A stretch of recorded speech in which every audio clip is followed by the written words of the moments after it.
Hello, എല്ലാവർക്കും DNDയിലേക്ക് സ്വാഗതം. ഇന്ന് എൻ്റെ ഏട്ടൻ്റെ പിറന്നാളാണ് കേട്ടോ. അപ്പോൾ ഞങ്ങളിന്ന് രാവിലെ കുളിച്ചൊക്കെ റെഡിയായി അമ്പലത്തേക്ക് വന്നു. ദൈവത്തെ കണ്ട് പ്രസാദം വാങ്ങിക്കാൻ വേണ്ടി വെയിറ്റ് ചെയ്യുമ്പോഴായിരുന്നു ഒരു അപൂർവമായ കാഴ്ച കണ്ടത്. ഞാൻ യൂട്യൂബിലൊക്കെയാണ് കേട്ടോ കണ്ടിട്ടുള്ളൂ. യൂട്യൂബിലും വാട്സപ്പിലും ഫേസ്ബുക്കിലൊക്കെ കണ്ടിട്ടുള്ളൂ അങ്ങനത്തെ ഒരു ഫ്ലവറിൻ്റെ കാര്യം. നാഗമല്ലിക അഥവാ നാഗമല്ലിപ്പൂവ് എന്നാണ് ഈ പൂവിനെ പറയുക. ഇത് അപൂർവങ്ങളിൽ അപൂർവമായി മാത്രം ഉണ്ടാകുന്നതാണ്. അത്രയും എല്ലാ സ്ഥലങ്ങളിലും ഇത് ഉണ്ടാവില്ല. ഇത് പെട്ടെന്ന് നമ്മൾ സൂം ചെയ്ത് നോക്കുമ്പോൾ അതിൽ ഒരുപാട് നാഗങ്ങളിനെ കാണാൻ പറ്റും. അതുകൊണ്ടാണ് അത്ര നാഗമല്ലിപ്പൂ എന്ന് പറയുന്നത്. വർഷത്തിൽ 3 തവണ മാത്രം ഉണ്ടാകുന്ന ഒരു പ്രത്യേക തരം പൂവാണിത്.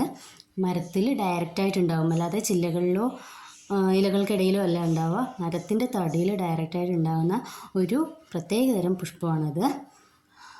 കണ്ടോ, നന്നായി കാണുന്നുണ്ടല്ലേ നിങ്ങൾക്ക്? എന്ത് ഭംഗിയാണ് നോക്കൂ കാണാൻ. ഈ വീഡിയോ നിങ്ങൾക്ക് ഇഷ്ടപ്പെട്ടാൽ ലൈക്ക് ചെയ്യുക, ഷെയർ ചെയ്യുക, സബ്സ്ക്രൈബ് ചെയ്യുക, തൊട്ടടുത്ത ബെല്ലൈക്കനിൽ ഒന്ന് പ്രസ് ചെയ്യുക. ടാറ്റാ.